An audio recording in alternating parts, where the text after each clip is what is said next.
of Raghunath Das accepting an instruction of Rupa and Sanatan to, for the balance of his life, speak the topics of Chaitanya Mahaprabhu as he heard and understood from Sup Damodar while residing with him in Jagannath Puri for so long by the side of Radha Kund, because Chaitanya Mahaprabhu had discovered the place of Radha Kund. And what Radha Kund was at that time, during Raghunath Das Goswami's time, and today looks very different. Of course, we haven't seen it, but the descriptions are, it's just like a large pond, a puddle, in comparison to what it is today. So he had residing there, Raghunath Das understood the day will come when many more persons will want to come to Radha Kund and take their sacred bath at Radha Kund and receive the blessings of Srimati Radharani. So he had a desire. That's all it took. He had a desire that there should be a nice place. Well, Super Soul understood his desire, and so there was a wealthy merchant from Calcutta that desired to build a temple in the North Country, Badri Daksham. So with all the wealth that was required to build a temple in Badri Daksham, he began a journey. And in the course of the journey, he had a dream. And in the dream, he was instructed to, instead of building a temple in Badri Ashram, go to Vrindavan, go to Radha Kund in Vrindavan, find Raghunath Das Goswami at Radha Kund in Vrindavan, and use this money to build a nice kund for Srimati Radharani. And so he did. And Raghunath Das took the assistance of many, including Jiva Goswami, who was like, the spiritual inspiration for many during his time, including the description that Jiva Goswami encouraged Emperor Akbar to fund the building of the first 5 steps of Radha Kund. So it took a long time, and Radha Kund was established. It's very deep, actually, it goes down many steps. And this is a photograph taken a couple years ago, because now it's much more built up. And we'll see some photographs of what it looks like today. So how did Radha Kund come to be during Krishna's time? It's a very wonderful pastime connected with the founding of Radha Kund and the Mahalashram Day.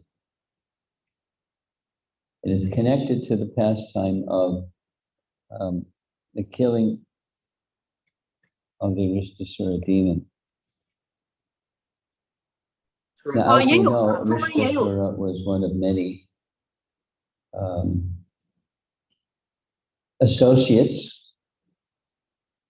assistants of King Kamsa. How did King Kamsa get so many powerful people? Well, Kamsa was so powerful that he would challenge empires and destroy the entire army of that empire and leave the king of that empire remaining and give the king the choice. Either you assist me or be killed by me. So they chose to Many chose to be assisted by him. And these persons had powers. They weren't just warriors and kings. They had mystic powers. They were demons with mystic powers. And one of them was Arista. And Arista had the capacity to take the shape of a gigantic bull. And so he was sent by Kamsa to destroy Krishna in Vrindavan. Dispatched by Kamsa in the evening, when the sun's rays were red, Arista ran everywhere in a zigzag manner, full speed, killing cows, and came to the edge of beautiful Braja. When Arista stepped on the ground, the earth moved and the mountains trembled. The clouds became agitated by the sound of his feet, and the moon became distorted because the hump on his back collided with the clouds. The people of Braja surmised that it must be a mountain. The hump on his back was scraping the clouds. This slide has its mind of its own. He had the pride of a bull and made terribly loud and angry and fearful sounds, which caused miscarriages to all cows and babies. This is a nice painting. This one doesn't jump. When Arista came making his terrible sound and so big, the gopis became fearful, and in their fearfulness, they called Krishna's name very loudly, and they embraced tamal trees, as we know. The tamal tree is blackish in color. So they were taking full shelter of Krishna, in the mindfulness of taking shelter of Krishna, although embracing trees, because they were of a color like Krishna's color.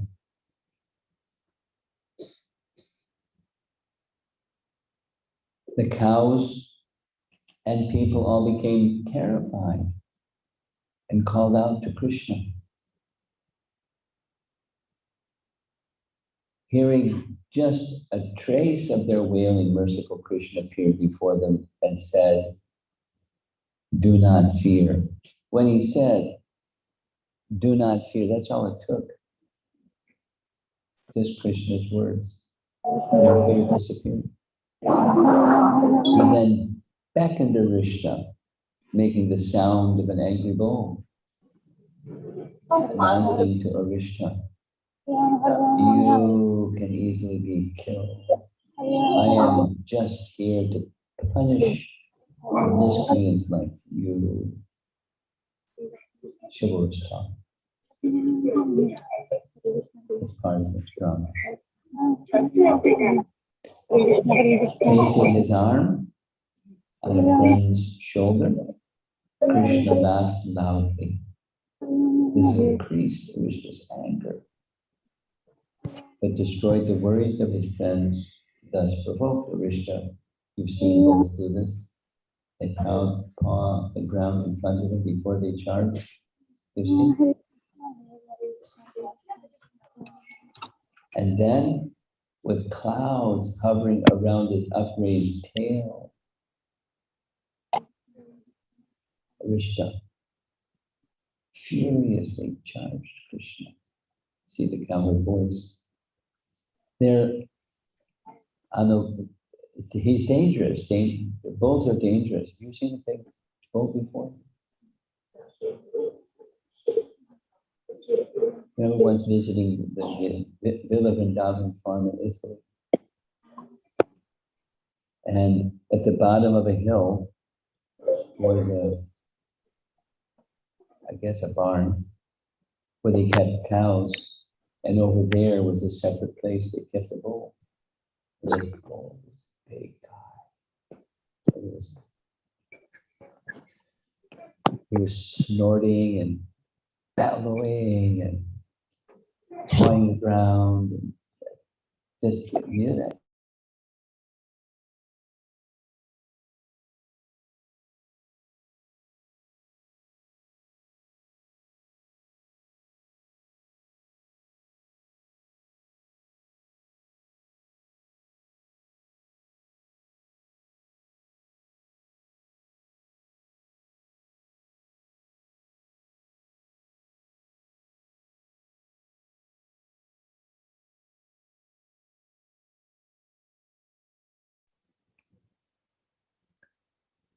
pointing the tips of his horns straight ahead, glaring menacingly at Lord Krishna from the corners of his bloodshot eyes. Arista rushed toward him, full speed, like a thunderbolt hurled by Indra.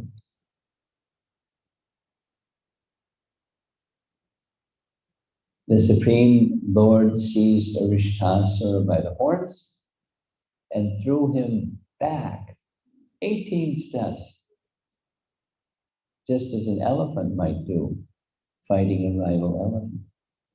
Krishna throws him around like it's just a wet rag. Krishna easily subdued Arista.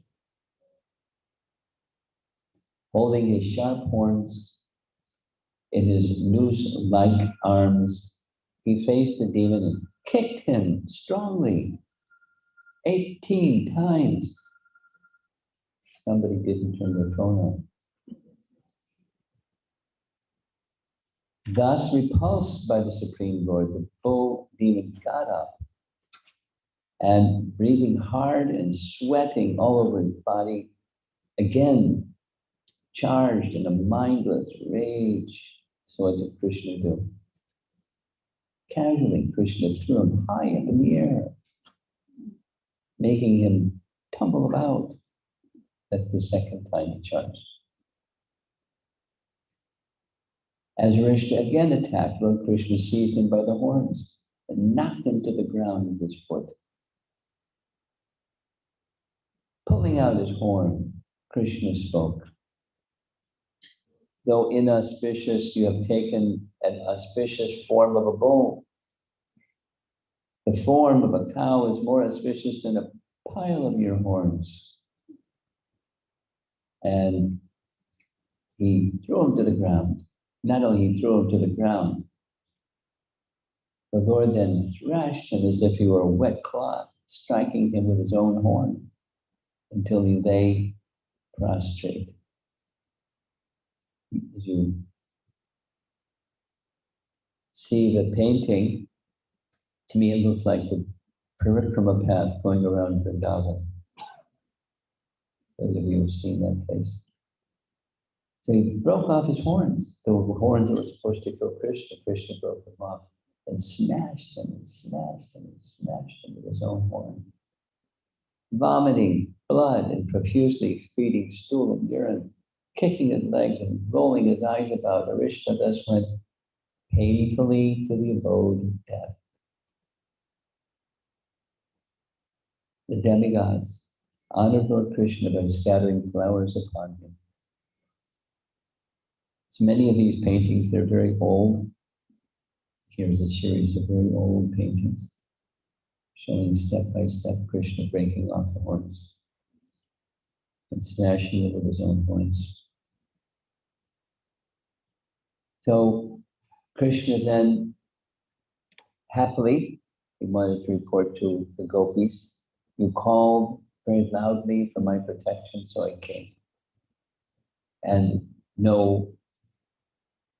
nothing to worry about. Krishna is now dead. So he was ready for their appreciation, but he had something other than the words of appreciation. You just killed a bull, a male cow, and these are sacred. So don't come near us until you've undergone the necessary purification for having killed the bull. And Krishna objected. It wasn't a bull. It was a demon. He was impersonating something so sacred. So he's double bad. And he's dead. He's not going to harass us anymore. I said, well, Radharani said, well, nonetheless, he was in the shape of a bull. And so you're going to have to undergo purification for having killed the bull. Krishna smiled. Very well, but what purification is necessary? Would you like, you know the scripture, you have to bathe in all the sacred places of the entire universe for that sin. Krishna smiled. And he lifted his left foot, stamped his left foot very hard, and made a deep impression in the earth. And then Krishna called for all the sacred rivers personified to come. They were very happy. Some service. What would you like? You see this depression over here, please fill it with your sacred waters. So by their mystic power, these personified sacred rivers transformed themselves into sacred water, filled up the Kund. Krishna took his sacred bath in that Kund, and he then became Shama Kund. So Shama Kund manifested before Radha Kund. So then Krishna confronted the gopis and said to those, this is important, to those who falsely accuse another, they're guilty of the same sin that they have accused the other person of. Since, yes, the demon was in the shape of a bull, but he was a demon. So you have to purify yourselves. Radharani smiled. All right. What purification would you require? He said, you know the scriptures. You have to bathe in all the sacred rivers of the entire universe. So Radharani smiled. She took off one of her bangles from her arm, held the bangle up to all of her gopi friends, and just nodded. She didn't have to say anything. They knew immediately what to do. With their bangles, very quickly, because of thousands of gopis, very quickly they dug a depression in the earth. And Krishna said, very good. Now, what are you going to do to take your sacred bath now that you have the Kund ready? He said, if you like, I can make a little canal between my Kund and your Kund. Radha Kund can be filled that way. Radharani's reply was, no, you've deposited your sins in that Kund. We're not going there. You can't have that happen. I have a better idea.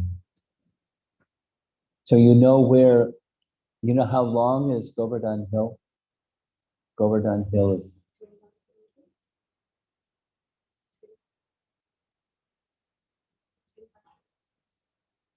it's more than 12 miles long.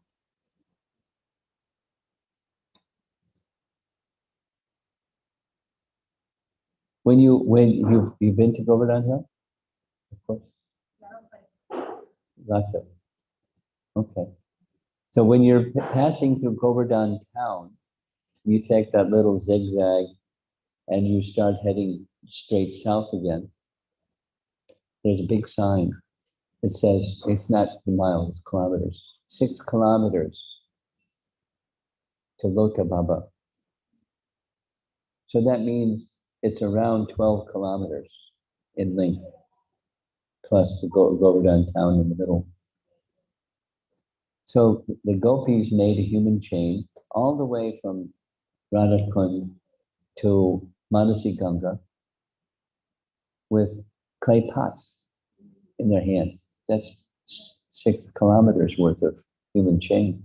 And empty pots went to Manasi Ganga and brought back, passing the other direction, the water from Manasi Ganga to fill up Radha Kund with Manasi Ganga water, because it was understood Ganga is the equal to the personification, to the waters of all sacred rivers.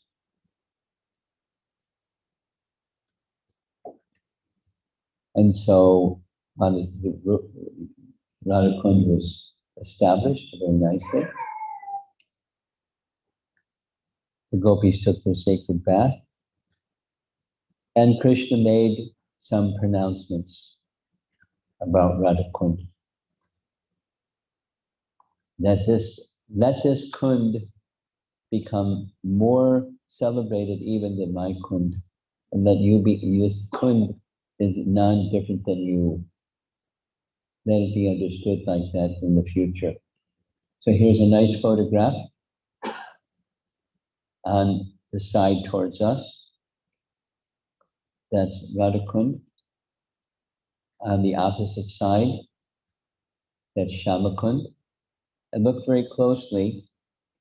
In the middle, you'll see there's a place where the water can pass through both kunds. This little structure in the middle is the Sangam. And you notice there's a structure on top of that Sangam where Radha and Krishna would sometimes sit and enjoy pastimes together. So there's many places, many, maybe I should say many places where Radha Kund is honored by our acharyas in their writings. Certainly Rupa Goswami has done so in his writings. We have our celebrated Sri Ishopanishad,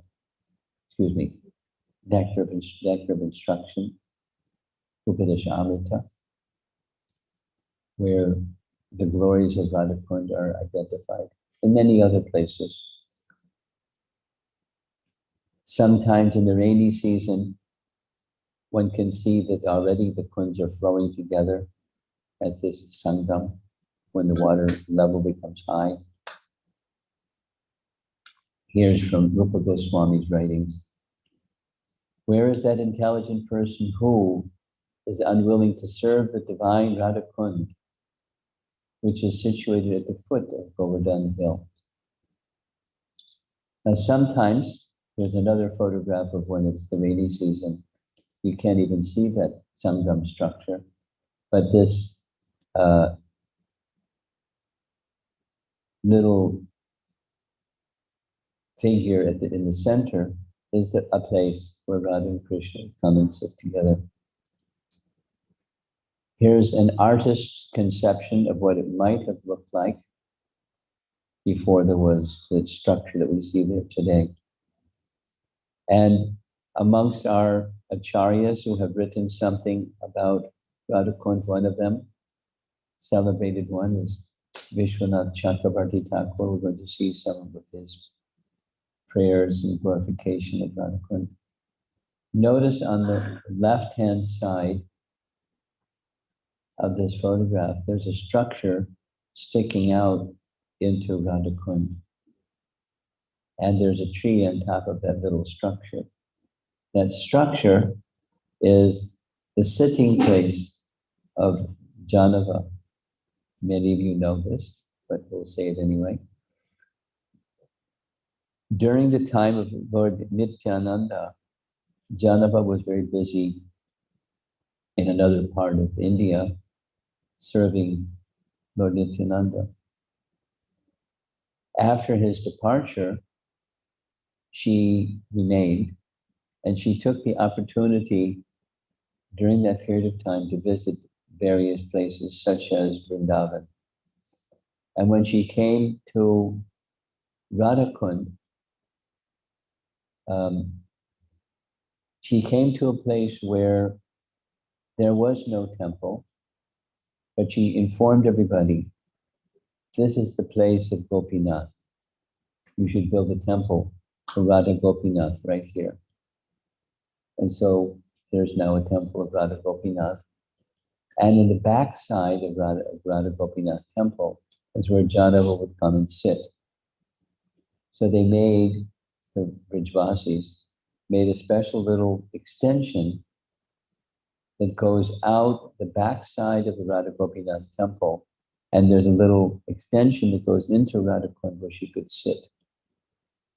And there's a nice little tree that's on top of that extension where Janava would sit to give her shade, because during the heat of the day it gets very hot, especially in the summer in Vrindavan.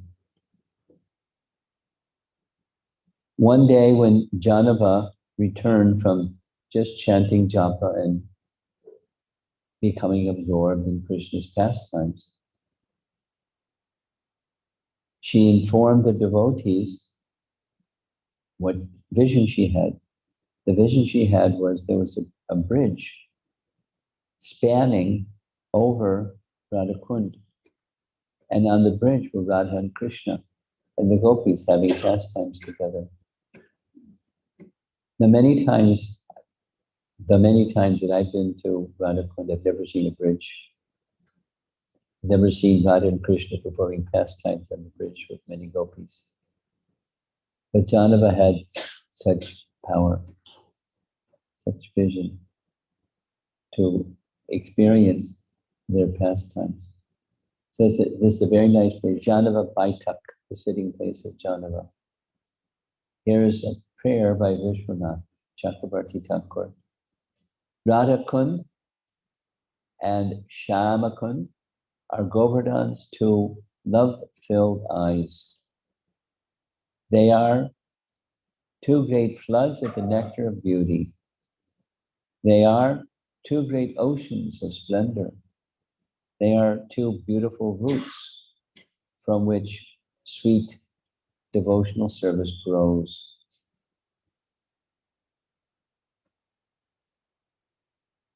Now this is from another angle. There's the Sangam as you see in the center of the photograph. And we're looking from Radha Kund's side towards Shama Kund. They are two jewel mines of love. They are two seeds from which grow the jewel vines of transcendental pastimes. How did they become two splendid and nectar-sweet lakes? The painting of these buildings changes regularly. You'll see different colors in the course of these photographs. By seeing these two lakes, Radha and Krishna believe they are present in them. It is as if they directly see each other there. The wise say that by approaching these lakes, one directly approaches Radha and Krishna. Again, taken from a different angle at a different time of the year. Even you can see the color of the Kund changes. On the far left side, you can see the sitting place of Janava. There's the little tree on top of the sitting place where she could be in the shade, chanting the holy name, absorbed in Krishna's pastimes. I think that when Radha saw Krishna, she melted with ecstasy and thus assumed the liquid state of the waters of Radha Kund. And in the same way, when Krishna saw Radha, he also melted in ecstasy and became the waters of Shama Kund. In this way, these two lakes bear the names and qualities of the divine couple.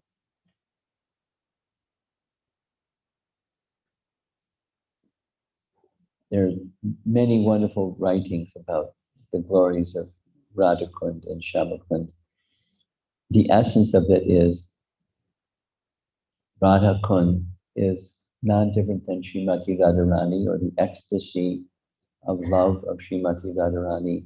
And just seeing it,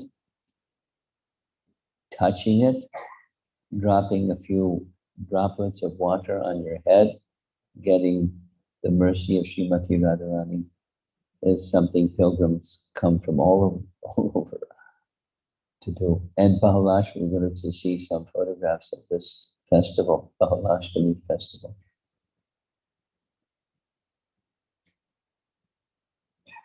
Very special event. Has anyone attended at Radha Kund, the Bahalashtami festival? No. Well, at least you get to see some photographs. There's a different season. Clearly, the proximity of Shyamakund on the other side and Radha Kund on this side are seen. In Lalita Madhava, there's an exchange where Radha says to Krishna, please grant this one benediction to those persons who reside in the profoundly sweet land of Vrindavan and who for a long time yearn with a steady heart to someday attain you. Please, O Master of Gokula, appear before their eyes as their youthful friend. And Krishna's reply, Priye Tatastu, beloved, so be it. Very sacred, Radha Kund. Here's a nice prayer, nice painting of Radha, what Radha Kund might have looked like. Something like the bridge that Jadava saw passing over Radha Kund and Shama Kund. Here's the poet's writing. Having accepted the renounced order of life, my home is this Vrindavan forest. My bed is the soft dust of Vrindavan. The sky of Vrindavan is my blanket. And the flowering creepers of Vrindavan are my only belongings. The moon over Vrindavan is the lamp of my hopes, and my chanting beads are counting the days until I meet the divine couple, Shri Radha and Krishna. Here's Rupa Goswami's words. Among the gopis, Srimati Radharani is the most dear to Krishna. Kund is as profoundly dear to Lord Krishna as this most beloved of the gopis, who then will not reside at Radha Kund and in a spiritual body surcharged with ecstatic devotional feelings, a prakrita bhava, render loving service to the divine couple, Shri Radha Govinda, who perform their Ashtakaliya Leela, their eternal eightfold pastimes. Indeed, those who execute devotional service on the banks of Radha Kund are the most fortunate people in the universe. And again, of the many objects of favored delight, of all the lovable damsels of Brajabhumi, Srimati Radharani is certainly the most treasured object of Krishna's love.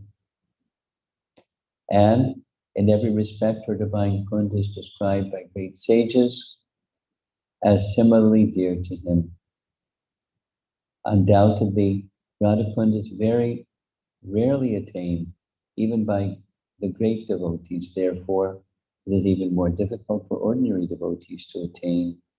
If one simply bathes once within those holy waters, one's pure love of Krishna is fully aroused.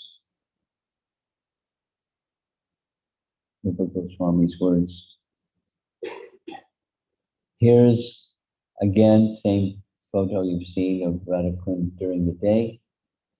Here's some photos of Radha Kund at Bahalashram time. This is at night.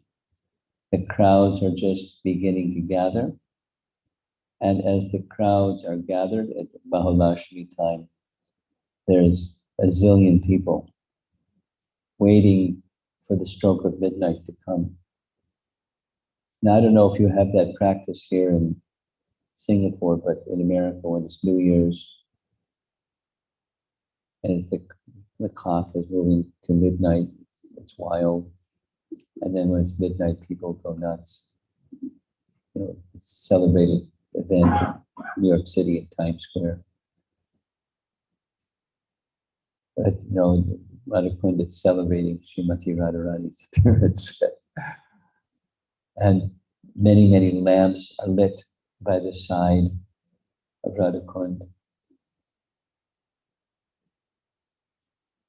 Diwali hasn't come yet, but they have their lamps ready.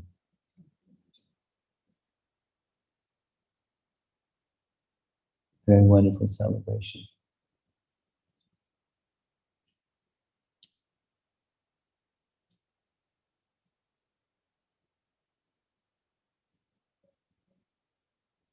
So that just happened a few days ago in Vrindavan. Today's the Ekadasi day, and then very soon is coming the new moon day, and that's our Diwali festival. Just driving along the streets, coming here, there's so many lights all over the place. Offering a lamp is a very standard way of glorification. It's very simple. Same as Krishna's words in Bhagavad Gita, Patram, Pushpam, Palam, Toyam, offering with love and devotion. So the residents in Vrindavan, they like offering a lamp to Srimati Radharani in honor of her appearance in the form of Radha Kund. And at midnight, they take bath at Radha Kund. Probably a little wild. Just a little sharing. One year in Mayapur, there was the same experience as during the appearance day of Chaitanya Mahaprabhu. There was a lunar eclipse, a full lunar eclipse. I forget the year. 1973, 74, something like that. And it was a pretty amazing experience. There were, Mayapur, during that time, even more so than today, it's just agricultural fields in all directions. But on that lunar eclipse evening, people came from, there were so many people, I don't know where they all came from. And the Ganges is not short, it's long, but everywhere there was mobs. And the only thing I could think to compare it to was like a football game in the West. So many people. And as the eclipse approached, it got louder and louder and louder. People calling Krishna's name, chanting Hari Bol. And I decided I'm going to get my sacred bath and get out of here because it could be dangerous. I imagine there were some calamities. Of course, there's so many people pushing, no rules. So, and then during the lunar eclipse, everyone calling out very loudly.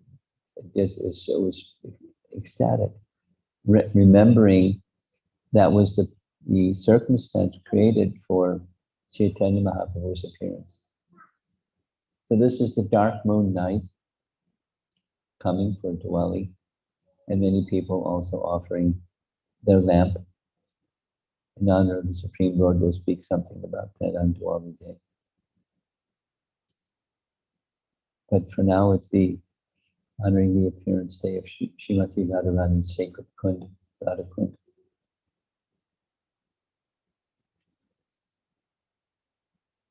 Now I knew that there was a tight schedule, and so purposely made this a shorter presentation. I think I'll end there.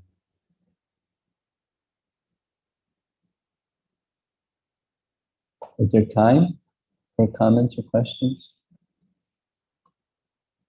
It's 8 o'clock. I think I'll end. Thank you very much, Srila Prabhupada. Yeah. Yeah.